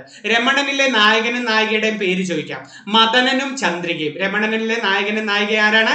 മദനനും ചന്ദ്രികയുമായിരുന്നു. ഓർത്തു വെച്ചിരിക്കണേ. അപ്പൊ മലയാളത്തിന്റെ ഓർഫ്യൂസ് ആരാണ്? ചങ്ങമ്പുഴ. ചങ്ങമ്പുഴ എഴുതിയ ഒരേ ഒരു നോവലാണ് കളിത്തോഴി. ചങ്ങമ്പുഴ എഴുതിയ ഒരേ ഒരു നോവൽ ഏതാ? കളിത്തോഴി. ചങ്ങമ്പുഴയുടെ ആത്മകഥയുടെ പേരെന്താ? തുടിക്കുന്ന താളുകൾ. ചങ്ങമ്പുഴയുടെ സ്മാരകം എവിടെ? ഇടപ്പള്ളി. എറണാകുളം ജില്ലയിലെ ഇടപ്പള്ളിയിലാണ് ചങ്ങമ്പുഴയുടെ സ്മാരകം. ചങ്ങമ്പുഴയുടെ കൂട്ടുകാരനാരാ? ഇടപ്പള്ളി രാഘവൻ പിള്ള. അദ്ദേഹത്തെ കുറിച്ച് എഴുതിയതാണ് രമണൻ എന്ന് പറയുന്നത്. കപടലോകത്തിൽ ആത്മാർത്ഥമായ ഒരു ഹൃദയമുണ്ടായതാണ് പരാജയം. ചങ്ങമ്പുഴയുടെ വേതാള കേളിയിലല്ലേ കപടലോകത്തിൽ ആത്മാർത്ഥമായ ഒരു ഹൃദയമുണ്ടായതാണ് പരാജയം. ഏതിലാ? ചങ്ങമ്പുഴയുടെ വേതാള കേളി. ഇനി കപടലോകത്തിൽ എന്നുടെ കാപട്യം സകലരും കാണുന്നതാണ് പരാജയം. വരി വായിച്ചിട്ട് എഴുതാവേ, ശ്രദ്ധിച്ച് എഴുതാവൂ. കുഞ്ഞുണ്ണി മാഷ്. കപടലോകത്തിൽ എന്നുടെ കാപട്യം സകലരും കാണുന്നതാണ് പരാജയം. കുഞ്ഞുണ്ണി മാഷ് അല്ലെ. എന്നിലൂടെ എന്ന പ്രശസ്ത കൃതി ആരുടെ എന്ന് ചോദിച്ചിട്ടില്ലേ? കുഞ്ഞുണ്ണി മാഷിന്റെ. എന്നിലൂടെ എന്ന് പറയുന്നത് ആരുടെ? കുഞ്ഞുണ്ണി മാഷ്. ഈശ്വരനല്ല ഞാൻ, മാന്ത്രികനല്ല ഞാൻ, പച്ചമണ്ണിൽ മനുഷ്യത്വമാണു ഞാൻ. ആരുടെയാ? വയലാറിന്റെയാണ്. വയലാറിന്റെയാണ്. ഈശ്വരനല്ല ഞാൻ, മാന്ത്രികനല്ല ഞാൻ, പച്ചമണ്ണിൻ മനുഷ്യത്വമാണു ഞാൻ. ആരുടെയാ? വയലാറിന്റെ ആയിരുന്നു. വയലാറിന്റെ വിലാപ കവിതയാണ് ആത്മാവിൽ ഒരു ചിത. ആത്മാവിൽ ഒരു ചിത. അച്ഛൻ ഉറങ്ങി കിടക്കുന്നു നിശ്ചലം എന്ന് തുടങ്ങുന്ന വരി ആരുടെ എന്ന് ചോദിച്ചിട്ടില്ലേ? വയലാറിന്റെ. അതുപോലെ വയലാറിന്റെ മറ്റൊരു പ്രശസ്ത വരിയുണ്ട്. ആരൊരാളൻ കുതിരയെ കെട്ടുവാൻ, ആരൊരാളൻ മാർഗം ഗുണക്കുവാൻ. അശ്വമേധത്തിലെ അശ്വമേധം. ഈ വരിയോ അശ്വമേധോ? ഈശ്വരനല്ല ഞാൻ, മാന്ത്രികനല്ല ഞാൻ, പച്ചമണ്ണിൻ മനുഷ്യത്വമാണ് ഞാൻ. അതും വയലാറിന്റെ അശ്വമേധമാണ്. ആരൊരാളൻ കുതിരയെ കെട്ടുവാൻ, ആരൊരാളൻ മാർഗം മുടക്കുവാൻ. അതും വയലാറിന്റെ അശ്വമേധത്തിലെ വരികളായിരുന്നു. ഓർത്തു വെക്കണേ. അപ്പൊ വയലാറിന്റെ വിലാപ കവിത ഏതാണ്? വയലാറിന്റെ വിലാപ കവിത ആത്മാവിൽ ഒരു ചിത. തൂലിക പടവാളാക്കിയ കവിയല്ലേ വയലാർ? ആണ്. തൂലിക പടവാളാക്കിയ കവി ആരെന്ന് ചോദിച്ചാൽ വയലാറാണ്. കവിത ചാട്ടവാറാക്കിയ കവി കുഞ്ചൻ നമ്പ്യാരാണ്. കവിത ചാട്ടവാറാക്കിയ കവി, ജനകീയ കവി എന്നറിയപ്പെടുന്നതും തുള്ളൽ പ്രസ്ഥാനത്തിന്റെ ഉപജ്ഞാതാവ് എന്നൊക്കെ വിളിക്കുന്നത് ആരെയാണ്? അത് നമ്മുടെ കുഞ്ചൻ നമ്പ്യാരാണ്. കുഞ്ചൻ നമ്പ്യാരുടെ ആദ്യ തുള്ളൽ കൃതി എവിടാ? ഏതാ? കല്യാണ സൗഗന്ധികം. അത് അവതരിപ്പിച്ചത് എവിടാ? അത് ആലപ്പുഴയിലെ അമ്പലപ്പുഴ ശ്രീകൃഷ്ണ സ്വാമി ക്ഷേത്രത്തിലാണ് ആദ്യമായിട്ട് കല്യാണ സൗഗന്ധികം അവതരിപ്പിച്ചത്. എവിടെയാ കുഞ്ചൻ നമ്പ്യാർ ജനിച്ചത്? കുഞ്ചൻ നമ്പ്യാർ ജനിച്ചത് പാലക്കാട് ജില്ലയിലെ ലക്കിടി പഞ്ചായത്തിലെ കിള്ളിക്കുറിശി മംഗലത്തിലെ കലക്കത്ത് ഭവനം. കിള്ളിക്കുറിശി മംഗലത്തിലെ കലക്കത്ത് ഭവനം. കുഞ്ചൻ ദിനം എന്ന മെയ് 5. കുഞ്ചൻ ദിനം എന്നാണ് മെയ് 5 കേട്ടോ. കുഞ്ചൻ നമ്പ്യാർ സ്മാരകം അവിടെയും ഉണ്ട്. എവിടെ? പാലക്കാട് കിള്ളിക്കുറിശി മംഗലത്തും ഉണ്ട്, അമ്പലപ്പുഴയിലും അദ്ദേഹത്തിന്റെ സ്മാരകമുണ്ട് കേട്ടോ. നമുക്ക് ഇതുവരെ തിരിച്ചു വരാം. വയലാറിന്റെ സ്നേഹിക്കയില്ല ഞാൻ നോവും ആത്മാവിനെ, സ്നേഹിച്ചിടാത്തൊരു തത്വശാസ്ത്രത്തെ, മാനിഷാദ. വയലാറിന്റെ മാനിഷാദ. അതുപോലെ ഈശ്വരനല്ല ഞാൻ, മാന്ത്രികനല്ല ഞാൻ, ആരൊരാളൻ കുതിരയെ കെട്ടുവാൻ, അതുപോലെ അച്ഛൻ ഉറങ്ങി കിടക്കുന്നു നിശ്ചലം. ഇതൊക്കെ ആരുടെയാണ്? വയലാറിന്റെ പ്രശസ്ത വരികളാണ്. ഓർത്തു വെച്ചിരിക്കണേ. കാലം ഇനിയും ഉരുളും, വിഷു വരും, വർഷം വരും. നമ്മൾ പഠിച്ചിട്ടില്ലേ? ക്ലാസ്മേറ്റ്സ് എന്ന സിനിമയിൽ പാടുന്ന ഒരു വരിയുണ്ടല്ലോ, NN കക്കാടിന്റെ സഫലമീ യാത്രയിലെ വരിയാണ്. കാലം ഇനിയും ഉരുളും, വിഷു വരും, വർഷം വരും, തിരുവോണം വരും. ആ ഒരു വരി കേട്ടോ. അത് ആരുടെയായിരുന്നു? NN കക്കാടിന്റെ സഫലമീ യാത്രയിലെ വരികളാണ്. ആർദ്രമീ ധനുമാസരാവുകളിൽ എന്ന് തുടങ്ങുകയാണ് ആ വരി. ഈ സഫലമീ യാത്രയിലെ ആദ്യ വരി ഇങ്ങനെയാണ്. ആർദ്രമീ ധനുമാസരാവുകളിൽ എന്നും. അതൊക്കെ NN കക്കാടിന്റെയാണ്. നാരായണൻ നമ്പൂതിരി നമ്പൂതിരി എന്നാണ് അദ്ദേഹത്തിന്റെ യഥാർത്ഥ നാമം കേട്ടോ. ഈ 2 വരി ഒന്ന് പഠിച്ചു വെച്ചിരിക്കണേ. അടുത്ത നോക്കേ, നാട്യപ്രധാനം നഗരം ദരിദ്രം നാട്ടിൻപുറം നന്മകളാൽ സമൃദ്ധം. ആരുടെയാ? കുറ്റിപ്പുറത്ത് കേശവൻ നായരുടെയാണ്. കുറ്റിപ്പുറത്ത് എന്ന തൂലിക നാമം ആർക്കെന്നൊക്കെ ചോദിക്കാം. നാട്യപ്രധാനം നഗരം ദരിദ്രം നാട്ടിൻപുറം നന്മകളാൽ സമൃദ്ധം കുറ്റിപ്പുറത്തിന്റെ ആയിരുന്നു. ഈ കുറ്റിപ്പുറത്ത് കേശവൻ നായരുടെ വേറൊരു ചോദ്യം നമ്മൾ പഠിക്കും. ജനഗണമന മലയാളത്തിലേക്ക് എഴുതിയതാരെന്ന് ചോദിച്ചിട്ടില്ലേ? ജനഗണമന മലയാളത്തിലേക്ക് എഴുതിയതാരാ? കുറ്റിപ്പുറത്ത് കേശവൻ നായരാണ്. ജനഗണമന ഏത് ഭാഷയിലാ? ബംഗാളി ഭാഷയിൽ അല്ലെ. ജനഗണമനയും വന്ദേ മാതരവും ഒക്കെ ബംഗാളി ഭാഷയിൽ, മലയാളത്തിലേക്ക് എഴുതിയത് കുറ്റിപ്പുറത്ത് കേശവൻ നായരാണ്. നിങ്ങൾ ഓർക്കുക നിങ്ങൾ എങ്ങനെ നിങ്ങളായെന്ന്. ആരുടെയാ? കടമനിട്ട രാമകൃഷ്ണൻ. കടമനിട്ട രാമകൃഷ്ണന്റെ കുറത്തി അല്ലെ, കുറത്തി പ്രശസ്ത കൃതിയാണ് കുറത്തി. നിങ്ങൾ എന്റെ കറുത്ത മക്കളെ ചുട്ടു തിന്നുവോ എന്ന് തുടങ്ങുന്ന വരി കുറത്തിയിലെയാണ്. നിങ്ങൾ ഓർക്കുക നിങ്ങൾ എങ്ങനെ നിങ്ങളായെന്ന്, അതും കടമനിട്ട രാമകൃഷ്ണന്റെ വരിയാണ്. നമ്മളെ കടമനിട്ട എന്താ പഠിച്ചിട്ടുള്ളത്? കടമനിട്ട പ്രശസ്ത കലാരൂപമായ പടയണി. പടയണിക്ക് പ്രസിദ്ധമായ പത്തനംതിട്ട ജില്ലയിലെ സ്ഥലമല്ലേ കടമനിട്ടയും ഓതറ. 2 സ്ഥലങ്ങളുണ്ട് അല്ലെ.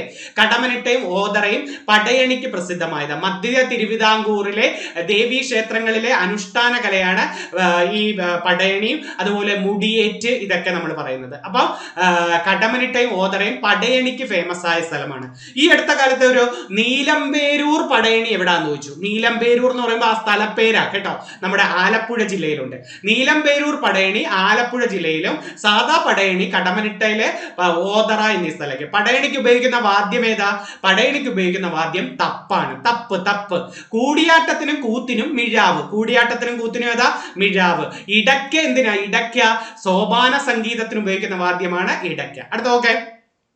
അമ്മേ വരൂ വരൂ വെക്കം വെളിയിലേക്കില്ലെങ്കിൽ ഈ മഴ തോർന്നു പോമേ, എന്തൊരാഹ്ലാദം ഈ മുറ്റത്തടിക്കടി പൊന്തുന്ന വെള്ളത്തിൽ തത്തിച്ചാടാൻ എന്ന് പറയുന്നത് മഴവെള്ളത്തിൽ. ബാലാമണിയമ്മയുടെ പ്രശസ്ത കൃതിയായ മഴവെള്ളത്തിൽ എന്ന് പറയുന്നതാണ് അമ്മേ വരൂ വരൂ വെക്കം വെളിയിലേക്ക്. മറന്നുപോരുത്, മാതൃത്വത്തിന്റെ കവയത്രിയല്ലേ ബാലാമണിയമ്മ. സരസ്വതി സമ്മാനം നേടിയ ആദ്യ മലയാള കവയത്രിയും മലയാളത്തിൽ ആരാന്ന് ചോദിച്ചാലും ബാലാമണിയമ്മ.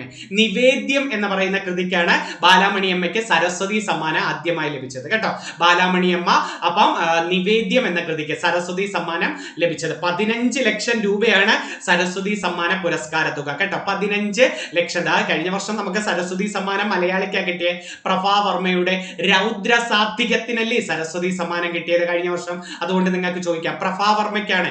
മാറ്റുവിൻ ചട്ടങ്ങളെ ആരുടെയായിരുന്നേ? കുമാരനാശാന്റെ വരിയാണ്. മാറ്റുവിൻ ചട്ടങ്ങളെ ദുരവസ്ഥ എന്ന കൃതിയിലെയാണ്. ദുരവസ്ഥ, മാറ്റുവിൻ ചട്ടങ്ങളെ എന്ന് പറയുന്ന വരി ദുരവസ്ഥ ആരുടെയാ? കുമാരനാശാന്റെ. ദുരവസ്ഥ വേറൊരു ചോദ്യം നിങ്ങൾ പഠിച്ചിട്ടുണ്ട്. മലബാർ കലാപം ആസ്പദമാക്കി കുമാരനാശാൻ എഴുതിയ കൃതി ഏത്? മലബാർ കലാപം ആസ്പദമാക്കി കുമാരനാശാൻ എഴുതിയത് ദുരവസ്ഥ. ഉറൂബ് എഴുതിയത് സുന്ദരികളും സുന്ദരന്മാരും അല്ലെ. ഉറൂബകൾ എഴുതിയത് ഏതാ? സുന്ദരികളും സുന്ദരം. അങ്കുശമില്ലാത്ത ചാബല്യമേ മണ്ണിൽ അങ്കനെ എന്ന് വിളിക്കുന്നു വേതാള കേളി അല്ലെ. ചങ്ങമ്പുഴയുടെ പ്രശസ്ത വരിയാണ്. അങ്കുശമില്ലാത്ത ചാബല്യമേ മണ്ണിൽ അങ്കനെ എന്ന് വിളിക്കുന്നു. ചങ്ങമ്പുഴയുടെ വരികളാണ്. ചങ്ങമ്പുഴയുടെ വരികളാണ്. നല്ലൊരു ക്വസ്റ്റ്യൻ ആണ്. അതും ചങ്ങമ്പുഴയുടെയാണ്. അടുത്ത ഓക്കെ. ദൈവമേ കൈതൊഴാം കേൾക്കുമാറാകണം, അത് പന്തളം കേരളവർമ്മ. ജയ ജയ കോമള കേരള ധരണി ബോധേശ്വരൻ. നമ്മുടെ സംസ്ഥാനത്തിന്റെ ഗാനമായിട്ട് തെരഞ്ഞെടുത്തത് ഇതല്ലേ ബോധേശ്വരൻ. ബോധേശ്വരന്റെ യഥാർത്ഥ നാമം ഒന്ന് പഠിച്ചു വെച്ചിരിക്കണേ. കേശവ പിള്ളയാണ് കേട്ടോ. കേശവ പിള്ള. ജയ ജയ കോമള കേരള ധരണി എഴുതിയതാരാണ്? ബോധേശ്വരൻ. സുഗതകുമാരിയുടെ അച്ഛനല്ലിയുടെ ബോധേശ്വരൻ എന്ന് പറയുന്നത് ആണ്. ഓക്കെ. അഖിലാണ്ട മണ്ഡലം അണിയിച്ചൊരുക്കി അതിനുള്ളിൽ ആനന്ദ ദീപം കൊളുത്തി പന്തളം KP രാമൻ പിള്ളയാണ്. അപ്പൊ പന്തളം കേരളവർമ്മ ദൈവമേ കൈതൊഴാമം, അഖിലാണ്ട മണ്ഡലം അണിയിച്ചൊരുക്കി പന്തളം KP രാമൻ പിള്ളയാണ്. സ്വാതന്ത്ര്യം തന്നെ അമൃതം, സ്വാതന്ത്ര്യം തന്നെ ജീവിതം കുമാരനാശാന്റെ പ്രശസ്ത വരികളാണ്. കുമാരനാശാന്റെ ആദ്യത്തെ കൃതി വീണപൂവും അവസാനത്തെ കൃതി കരുണയുമാണ് കേട്ടോ. ആദ്യ കൃതി വീണപൂവും അവസാന കൃതി ഏതാണ്? കരുണയുമാണ് നമ്മൾ പറയുന്നത്. ആരൊരാളൻ കുതിരയെ കെട്ടുവാൻ, ഞാൻ പറഞ്ഞായിരുന്നു വയലാർ. സ്നേഹിക്കയില്ല ഞാൻ നോവും ആത്മാവിനെ, വയലാറിന്റെ പ്രശസ്ത കൃതികളാണ്. ഓക്കെ, അതൊന്ന് പഠിച്ചു വെച്ചിരിക്കണേ. കുറച്ച് വരെ ഇനി ഇടയ്ക്കിടയ്ക്ക് ഞാൻ കൊണ്ടുവരാം. അപ്പോൾ ഏറ്റവും പ്രധാനപ്പെട്ടതെന്ന് ഓർമ്മിപ്പിച്ചെന്നുള്ളൂ. ഇനി വിളകൾ മുന്നിലുള്ള സംസ്ഥാനങ്ങൾ നമുക്ക് നോക്കാം. വിളകൾ. നെല്ല് ഏറ്റവും കൂടുതൽ ഉത്പാദിപ്പിക്കുന്ന സംസ്ഥാനം, ഏറ്റവും കൂടുതൽ ചോദിക്കുന്നത് പശ്ചിമ ബംഗാൾ കേട്ടോ. പശ്ചിമ ബംഗാൾ. നിങ്ങൾ പശ്ചിമ ബംഗാൾ എന്ന് കേൾക്കുമ്പോഴേ നെല്ല്, ചണം, കണ്ടൽക്കാട്, ഇത് മൂന്നാണ് എപ്പോഴും PSC പരീക്ഷയ്ക്ക് ചോദിക്കുന്നത്. ചണം ഏറ്റവും കൂടുതൽ ഉത്പാദിപ്പിക്കുന്നത് പശ്ചിമ ബംഗാൾ, കണ്ടൽക്കാടുകൾ ഏറ്റവും കൂടുതൽ പശ്ചിമ ബംഗാൾ, നെല്ല് ഏറ്റവും കൂടുതൽ പശ്ചിമ ബംഗാൾ കേട്ടോ. കണ്ടൽക്കാടുകൾക്ക് ആവശ്യമായ മണ്ണ് ഏതാണെന്നറിയാമോ? പീറ്റുമണ്ണ്. ചണം, സുവർണ നാര് എന്ന് വിളിക്കുന്നത് ചണത്തിനെയാണ്. സുവർണ നാര് എന്നറിയപ്പെടുന്നത് ചണം. കാരിഫ് വിളയല്ലേ ചണം? ആണ്, കാരിഫാണ് ചണം. ഗോതമ്പ് ഉത്തർപ്രദേശ്, കരിമ്പ് ഉത്തർപ്രദേശ്. നേരത്തെ മഹാരാഷ്ട്രയായിരുന്നു, ഇപ്പൊ ഉത്തർപ്രദേശ്. പഞ്ചസാര, കരിമ്പ് അവിടെ വരുമ്പോ പഞ്ചസാരയും ഉത്തർപ്രദേശ്. കാപ്പി എവിടെയാണെന്നറിയാമോ? കാപ്പി കർണാടക. കാപ്പി എവിടെയാണ്? കർണാടക. കാപ്പി, ചന്ദനം, സ്വർണം, സൂര്യകാന്തി, പട്ട്, ആന, അല്ലെ? കാപ്പി, ചന്ദനം, സ്വർണം, സൂര്യകാന്തി, പട്ട്, ആന ഏറ്റവും കൂടുതൽ, കുരുമുളക് ഏറ്റവും കൂടുതൽ. ഇതൊക്കെ ഏറ്റവും കൂടുതൽ എവിടെയാണ്? കർണാടകയില. കാപ്പി ഏറ്റവും കൂടുതൽ എവിടെ? കർണാടകയിൽ. ആദ്യമായിട്ട് കാപ്പി കൃഷി തുടങ്ങിയത് കർണാടകയിലെ ചിക്ക്മാംഗ്ലൂരിലെ ബാബാബുദാനിലാണ്. ആദ്യത്തെ കാപ്പി കൃഷി തുടങ്ങിയത് എവിടെയാണ്? കർണാടകയിലെ ചിക്ക്മാംഗ്ലൂരിലെ ബാബാബുദാനിലാണ്. ഓർത്തു വെച്ചിരിക്കണം. അടുത്തൊക്കെ തേയില ഏറ്റവും കൂടുതൽ ആസാം. നമ്മൾ അല്ലാതെ തന്നെ പഠിക്കും. ടി ആകൃതിയിലുള്ള സംസ്ഥാനം ഏത്? ആസാം എന്നല്ലേ ഇവിടെ പറയുന്നത്. അപ്പൊ ടി, തേയില ആസാം. ഉപ്പ്, നിലക്കടല, പരുത്തി ഗുജറാത്ത്. ഉപ്പും നിലക്കടലയും പരുത്തി എങ്ങോട്ട് പോയി? ഗുജറാത്ത്. കശുവണ്ടി മഹാരാഷ്ട്ര. പലരും കേരളം എന്ന് എഴുതി വെച്ചോളൂ. അല്ല, കശുവണ്ടി ഏറ്റവും കൂടുതൽ മഹാരാഷ്ട്ര. റബ്ബർ കേരളം. ചോളം കർണാടകയിൽ എത്തിയിട്ടുണ്ട്. ചോളം എവിടെയാണ്? കർണാടക. കുരുമുളകും കർണാടകയാണ്. ചണം പശ്ചിമ ബംഗാൾ. നേരത്തെ ഞാൻ പറഞ്ഞു തന്നു, ചണം എവിടെയാ? പശ്ചിമ ബംഗാൾ. അതൊന്ന് പഠിച്ചു വെച്ചിരിക്കണേ. അപ്പം നമ്മൾ പറഞ്ഞു വന്ന ഏതൊക്കെയായിരുന്നു? നെല്ല്, ചണം, കണ്ടൽക്കാട് പശ്ചിമ ബംഗാൾ. ഗോതമ്പും കരിമ്പും ഉത്തർപ്രദേശ്. ഗോതമ്പ്, കരിമ്പ്, പഞ്ചസാര ഉത്തർപ്രദേശ്. കാപ്പി, സ്വർണം, ചന്ദനം, ആന, സിൽക്ക്, സൂര്യകാന്തി, കുരുമുളക്, ചോളം. ഇത് ഇത്ര എവിടെ പോയി? കർണാടക. ഉപ്പ്, നിലക്കടല, പരുത്തി ഗുജറാത്ത്. തേയില ആസാം. കശുവണ്ടി മഹാരാഷ്ട്ര. റബ്ബർ കേരളം. സുഗന്ധവ്യഞ്ജനങ്ങളെല്ലാം ഏതെന്ന് ചോദിച്ചാലും, സുഗന്ധവ്യഞ്ജനങ്ങൾ എവിടെയെന്ന് ചോദിച്ചാൽ നിങ്ങൾ ഈ ഗ്രാമ്പു, കറുവപ്പട്ട, ഇതൊക്കെ എവിടെയെന്ന് ചോദിച്ചാൽ നിങ്ങൾ പറയേണ്ടത് എവിടെയാ? നമ്മുടെ കേരളം അങ്ങ് പറഞ്ഞാലും മതി കേട്ടോ. കേരളം പറഞ്ഞാൽ മതി. ഓക്കെ. ഇഞ്ചി, ഇതൊക്കെ ചോദിച്ചാൽ കേരളം പറഞ്ഞാൽ മതി. ഓർത്തു വെച്ചിരിക്കണേ. ഇതും കൂടെ നോക്കെ. പ്രധാനപ്പെട്ട സംവിധായകർ, സിനിമകൾ. പരീക്ഷയ്ക്ക് ഉറപ്പായിട്ട് LDC പരീക്ഷയ്ക്ക് കയറി വരും. ജി അരവിന്ദനെയാണ് ഏറ്റവും കൂടുതൽ ആവർത്തിക്കുന്നത്. ജി അരവിന്ദൻ, അടൂർ ഗോപാലകൃഷ്ണൻ, നമ്മുടെ TV ചന്ദ്രൻ, ജയരാജ്, ഇദ്ദേഹത്തിന്റെയൊക്കെ സിനിമകൾ ഒന്ന് പഠിച്ചു വെക്കണേ. തമ്പ് ഏറ്റവും കൂടുതൽ ആവർത്തിക്കുന്നത്. ഇപ്പൊ അടുത്ത കാലത്ത് ചോദിച്ചത് കാഞ്ചന സീത ചോദിച്ചായിരുന്നു. തമ്പ്, വാസ്തുഹാര, കുമ്മാട്ടി, പോക്കുവെയിൽ, കാഞ്ചന സീത, ചിദംബരം, എസ്തപ്പാൻ, മാറാട്ടം കേട്ടോ. എസ്തപ്പാൻ, മാറാട്ടം, ഇതൊക്കെ ആരുടെ ആയിരുന്നത്? ജി അരവിന്ദന്റെ സിനിമകളാണ്. അടൂർ ഗോപാലകൃഷ്ണന്റെയാണ് സ്വയംവരം, എലിപ്പത്തായം. എലിപ്പത്തായത്തിന് ബ്രിട്ടീഷ് ഫിലിം ഇൻസ്റ്റിറ്റ്യൂട്ടിന്റെ അവാർഡ് നേടിയ ആദ്യ മലയാള സിനിമ എലിപ്പത്തായമാണ്. ബ്രിട്ടീഷ് ഫിലിം ഇൻസ്റ്റിറ്റ്യൂട്ടിന്റെ ആദ്യ അവാർഡ് നേടുന്ന മലയാള സിനിമ ഏതാ? എലിപ്പത്തായം. മതിലുകൾ, 4 പെണ്ണുങ്ങൾ, വിധേയൻ, കൊടിയേറ്റം കേട്ടിട്ടുണ്ടോ? കൊടിയേറ്റം ഗോപി അല്ലേ? ഗോപിക്ക് ദേശീയ അവാർഡ് കിട്ടിയ, ഗോപിക്ക് മികച്ച നടനുള്ള ദേശീയ അവാർഡ് കിട്ടിയ സിനിമയല്ലേ കൊടിയേറ്റം. കഥാപുരുഷൻ, മുഖാമുഖം, നിഴൽക്കൂത്ത്, ഇതൊക്കെ ആരുടെയാണ്? നമ്മുടെ അടൂർ ഗോപാലകൃഷ്ണൻ. അടൂരിന്റെ ഒരു പ്രത്യേകതയുണ്ട്. എന്താ? ദാദാ സാഹിബ് ഫാൽക്കെ അവാർഡ് നേടിയ ഏക മലയാളി അടൂരല്ലേ? 2004 ദാദാ സാഹിബ് ഫാൽക്കെ അവാർഡ് നേടിയ ഏക മലയാളി അടൂർ ഗോപാലകൃഷ്ണനാണ്. ഓർത്തു വെക്കണേ. പിറവി, വാനപ്രസ്ഥം, കുട്ടിസ്ട്രാങ്ക്, അത് ഷാജി എൻ കരുണിന്റെയാണ്. പിറവിയും വാനപ്രസ്ഥവും കുട്ടിസ്ട്രാങ്കും ആരുടെ? ഷാജി എൻ കരുണാണ്. അതായത് പിറവിക്ക് ഒരു ചോദ്യമുണ്ട്. ഏറ്റവും കൂടുതൽ അന്താരാഷ്ട്ര അവാർഡുകൾ നേടിയ മലയാള സിനിമ പിറവിയാണ്. ഏറ്റവും കൂടുതൽ അന്താരാഷ്ട്ര അവാർഡ് രാജൻ കേസാണ് അതിൽ കൂടുതലും പ്രതിപാദിക്കുന്നത്. പിന്നെ പിറവിയിലൂടെ ദേശീയ അവാർഡ് നേടിയ നടനല്ലിയുടെ പ്രേംജി എന്ന് വിളിക്കുന്നത്. പിറവിയിലൂടെ ദേശീയ അവാർഡ് നേടിയ നടനേത പ്രേംജിയാണ്. ഓർത്തു വെച്ചിരിക്കണേ. അതുപോലെ പരീക്ഷയ്ക്ക് ചോദിക്കാൻ പറ്റിയ നല്ലൊരു ചോദ്യമുണ്ട്. ഈ പ്രേംജിയുടെ യഥാർത്ഥ നാമം MB ഭട്ടത്തിരിപ്പാട് കേട്ടോ. ഋതുമതി എന്ന നാടകം നമ്മളെ ടെസ്റ്റ് കിടപ്പുണ്ട്. ഋതുമതി എന്ന നാടകം പ്രേംജി അഥവാ MB ഭട്ടത്തിരിപ്പാട്. അടുത്ത ജയരാജിന്റെ സിനിമകൾ കണ്ടോ? ശാന്തം, കളിയാട്ടം, ദേശാടനം, കരുണം, മകൾക്ക്. ആദ്യത്തെ മലയാളത്തിലെ സ്പോൺസേർഡ് സിനിമയാണ് മകൾക്ക് എന്ന് പറയുന്നത്. അതൊക്കെ ജയരാജിന്റെ.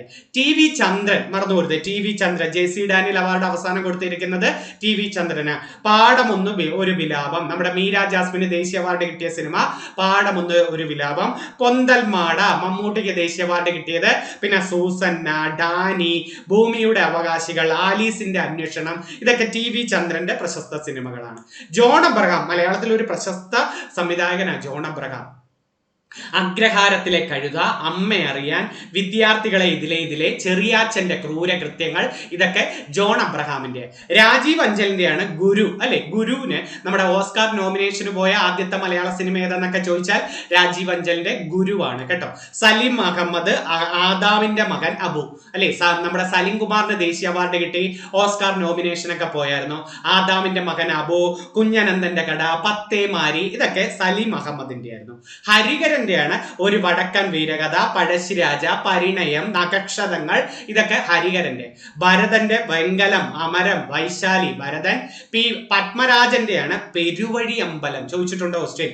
തൂവാനത്തുമ്പികൾ, ഒരിടത്തൊരു ഫയൽമാൻ. അപ്പൊ ആ സംവിധായകരെ ഒന്ന് പഠിച്ചു വെച്ചിരിക്കണേ, അത് അത്യാവശ്യമായിട്ടൊന്ന് പഠിച്ചു വെച്ചിരിക്കണം. ഓക്കെ, അടുത്തത് നോക്കട്ടെ. ലോക പ്രമേഹ തലസ്ഥാനം എന്ന് വിളിക്കുന്നത് ഇന്ത്യയുടെ. ലോക പ്രമേഹ തലസ്ഥാനം, പ്രമേഹ ദിനം നവംബർ 14. ഇമ്പോർട്ടന്റ് ചോദ്യമാണ്. പ്രമേഹം രണ്ട് രീതിയിലുണ്ട്, ടൈപ്പ് 1 ഉണ്ട്, ടൈപ്പ് 2 ഉണ്ട്. ടൈപ്പ് 1 പ്രമേഹം സ്ഥിരീകരിച്ചു കഴിഞ്ഞാൽ രോഗി എല്ലായ്പ്പോഴും ഇൻസുലിൻ തെറാപ്പി ആരംഭിക്കണം. സ്റ്റേറ്റ്മെന്റ് വരുന്ന ഒരു ചോദ്യമാണ്. ഇൻസുലിൻ തെറാപ്പി ആരംഭിച്ചിരിക്കണം. ടൈപ്പ് ടി ലിംബോസൈറ്റിന്റെ പ്രവർത്തനം മൂലം ബീറ്റാ കോശങ്ങൾ നശിക്കുകയും ഇൻസുലിൻ ഉൽപാദനം കുറയുന്നത് മൂലം ഉണ്ടാകുന്ന രോഗമാണ് ടൈപ്പ് 1 പ്രമേഹം. വെരി വെരി ഇമ്പോർട്ടന്റ് ആണ്. ടി ലിംബോസൈറ്റിന്റെ പ്രവർത്തനം മൂലം ബീറ്റാ കോശങ്ങൾ നശിക്കുകയും ഇൻസുലിന്റെ ഉൽപാദനം കുറയുന്നത് മൂലം ഉണ്ടാകുന്ന രോഗം ഏതാ? ടൈപ്പ് 1 പ്രമേഹം. പാൻക്രിയാസ് ഗ്രന്ഥികൾ ഉൽപ്പാദിപ്പിക്കുന്ന ഇൻസുലിൻ ശരീരകോശങ്ങളിൽ കൃത്യമായി ഉപയോഗിക്കാൻ കഴിയാതെ വരുമ്പോഴാണ് ടൈപ്പ് 2 പ്രമേഹം വരുന്നത്. വേണ്ടത്ര വ്യായാമം ലഭിക്കാത്തതും അമിതമായ ഭാരവുമാണ് ടൈപ്പ് 2 പ്രമേഹത്തിന്റെ അപകട സാധ്യത. പഠിച്ചു വെക്കുക, ഉറപ്പെന്ന് ഞാൻ പറയുന്ന നല്ലൊരു ചോദ്യമാണ് പ്രമേഹം. എന്നാ പ്രമേഹ ദിനം? ശിശുദിനവും പ്രമേഹ ദിനവും ഒരു ദിവസമാണ്, നവംബർ 14. ഇൻസുലിൻ കണ്ടുപിടിച്ച ബാൻഡിങ്ങിന്റെ ഓർമ്മയ്ക്കായിട്ടാണ് പ്രമേഹ ദിനം നമ്മൾ ആചരിക്കുന്നത്. ലോക പ്രമേഹ തലസ്ഥാനം എന്ന് വിളിക്കുന്ന തന്നെ നമ്മുടെ ഇന്ത്യ. ടൈപ്പ് 1 ടൈപ്പ് 2 പ്രമേഹം ഒന്ന് പഠിച്ചു വെച്ചിരിക്കണേ. ഓക്കെ, അപ്പൊ അത്യാവശ്യ കാര്യങ്ങളെല്ലാം, ഒരു മെയിൻ കാര്യങ്ങളെല്ലാം പറഞ്ഞു തന്നിട്ടുണ്ട്. ഇതുപോലെ ഓരോ റിവിഷനുമായിട്ട് ഇനിയും പരീക്ഷ എടുക്കുമ്പോൾ വരാം. പരീക്ഷ ഇപ്പം അടുത്ത ആഴ്ച തന്നെ വരുന്ന ആഴ്ച തന്നെ നിങ്ങൾക്ക് വീണ്ടും റിവിഷൻ ആയിട്ട് വരാം. കുറേ പേര് മെസ്സേജ് ഇട്ടത് കൊണ്ടാണ് ഞാൻ വിചാരിച്ചത്. ശരിയാണ്, ഞാൻ വിചാരിക്കുമ്പോൾ ഞാനിങ്ങനെ പറഞ്ഞ് നിങ്ങൾക്ക് ടെൻഷൻ ആവുമോ എന്ന് പേടിച്ചാണ് കൂടുതൽ മോട്ടിവേഷൻ ഒന്നും തരാത്തത്.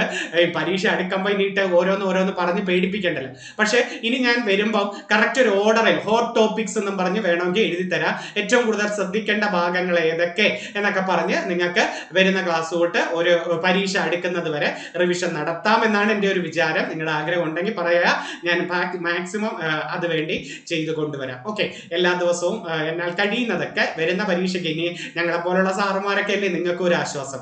എപ്പോഴൊക്കെ ഫ്രീ കിട്ടുമ്പോൾ ഞങ്ങളുടെ ഇതുപോലെ നിങ്ങൾ പഠിക്കേണ്ട സമയത്ത് പഠിക്കും, നിങ്ങൾ ഫ്രീ കിട്ടുന്ന സമയത്ത് ഇതൊക്കെ പോയിരുന്ന് ഒന്ന് നോക്കാം. ഓക്കെ, യൂട്യൂബൊക്കെ ഒന്ന് കേട്ടേക്കുക, അല്ലാതെ എപ്പോഴും ഇതേന്ന് പറഞ്ഞ് കുത്തിയിരിക്കരുത് കേട്ടോ. ഓക്കെ, എല്ലാവിധ ആശംസകളും നേരുകയാണ്. നല്ലൊരു റിവിഷൻ ക്ലാസ് കിട്ടിയെന്ന് വിശ്വസിക്കുന്നു. അടുത്ത നല്ലൊരു റിവിഷനുമായിട്ട് ഉടൻ തന്നെ എത്തുമെന്ന് ഉറപ്പ് പറയുന്നു. നന്ദി, നമസ്കാരം.